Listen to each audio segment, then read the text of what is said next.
Alors, que devient la liberté dans un système de soins accaparant comme celui-là? Le concept même de liberté va devenir de plus en plus perverti. Et c'est ça qui est fascinant dans cette évolution, et c'est peut-être pour ça qu'elle est le plus terrible. C'est qu'elle va récupérer tous les concepts, y compris celui de liberté. Je dirais même, y compris les idées d'Illich dont vous parliez tout à l'heure. Parce que qu'est-ce que c'est cette société de machines qui nous apprend à nous surveiller nous-mêmes? C'est une société qui dit, soyez libres, débarrassez-vous du médecin, soignez-vous vous-même, sortez de l'hôpital, ce que dit Illich. Et autrement dit, elle va, sous prétexte de liberté, sous prétexte d'autonomie, créer les conditions de l'aliénation la plus formidable, qui est en quelque sorte l'aliénation par soi-même, volontaire, à une norme imposée de l'extérieur.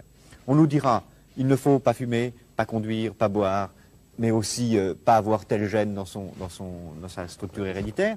Si vous l'avez, vous êtes extérieur à la norme, faites tout ce que vous pouvez pour vous en débarrasser. Et autrement dit, on fera que ce qui est la forme absolue de la dictature, que chacun d'entre nous ait librement, entre guillemets, envie d'être conforme à la norme.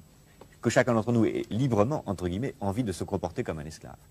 Et ce qui est la forme absolue de la dictature, puisqu'on fera que chacun d'entre nous aura envie d'imiter un modèle, une copie, une sorte d'idéal standardisé qu'on nous imposera de l'extérieur. Et ce qui est fascinant, c'est que c'est à travers la médecine, à travers le bien et le mal, à travers le rapport à la mort, que cette nouvelle forme de société totalitaire est en train de s'installer.